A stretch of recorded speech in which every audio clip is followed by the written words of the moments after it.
Well, many of us have a vision for ourselves in retirement, but if we haven't taken the necessary steps to prepare for it, that vision can elude us. Author Jack Tatar has written about what he calls the 4 keys to a safe retirement. He sums it all up in his brand new book, Safe for Retirement. Jack, good having you on the show. Becky, thanks for having me. I really appreciate it. Well, you have these 4 keys, and the first key on the list is financial preparedness. Many people wonder, when should I start preparing for retirement financially? Well, it's never too early to prepare for. Fortunately, we know that, but we often don't act on that. I mean, you can actually start as early as even my 16-year-old son. Now that he's working, he can open up an IRA. But unfortunately, we start thinking about these things as we get closer to retirement. So it's never too early to retire, and the realities are the issues around having enough money for retirement, they're compounding because of the economic woes and healthcare costs and things of that nature. So it's becoming much more of an issue these days. It's much more important to consider planning.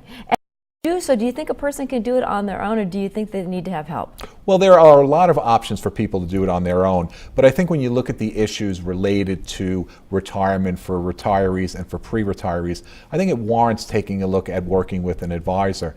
And in looking at an advisor, there's a lot of things to consider.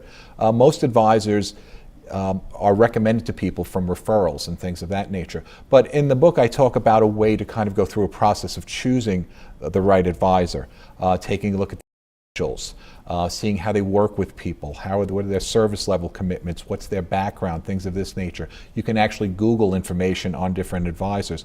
But most importantly, I think it's important for an advisor not to just look at your financial situation, but to really come to know you as someone and know what your hopes and dreams are, certainly for retirement, and what you hope to accomplish in your retirement.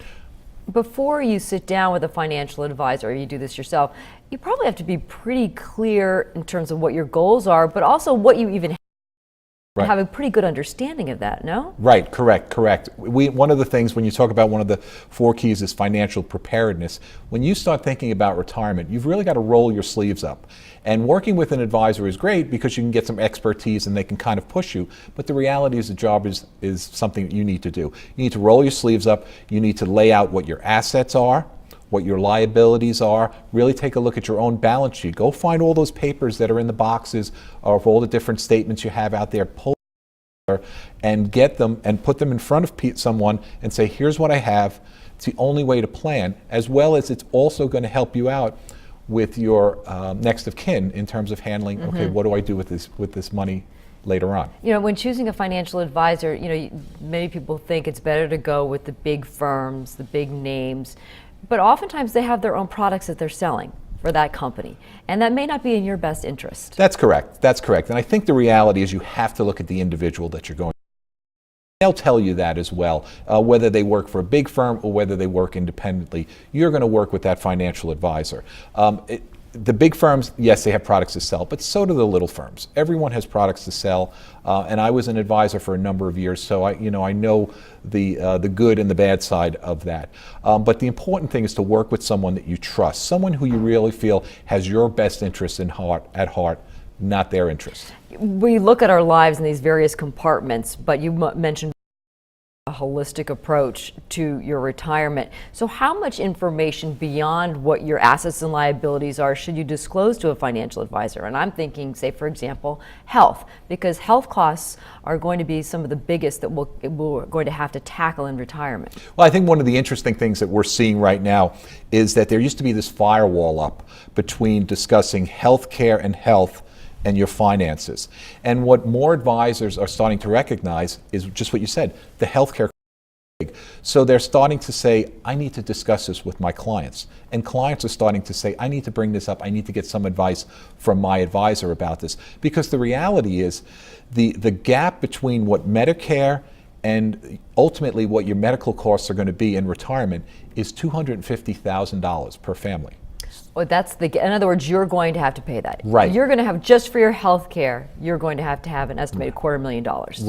Right. Now, in today's dollars. That's correct. And that takes into consideration care and those types of issues.